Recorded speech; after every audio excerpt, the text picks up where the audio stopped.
इसी तरह बाद मरतबा हम ज़मीन वगैरह ख़रीदते हैं या कोई भी चीज़ ख़रीदते हैं, तो हमारा कन्फर्म इरादा नहीं होता बेचने का।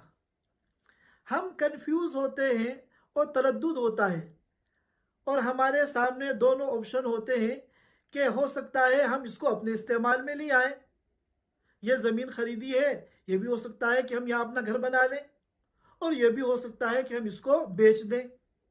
ऐसा होता है। तो जब तरद्दुद हो गया और बेचने की नीयत मुतय्यन नहीं रही, तो ऐसी सूरत में भी उसके ऊपर ज़कात फ़र्ज़ नहीं होगी।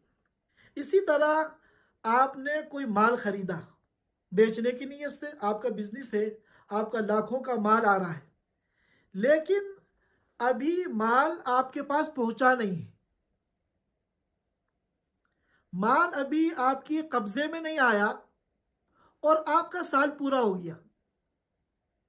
जिस दिन आप मालिक निसाब बने थे अरबी तारीख के एतबार से, अगले साल की वो तारीख आ गई और वो माल आपके कब्जे में भी नहीं आया, तो इस माल के ऊपर जो है ज़कात नहीं होगी। अब इसकी ज़कात अगले साल देखी जाएगी।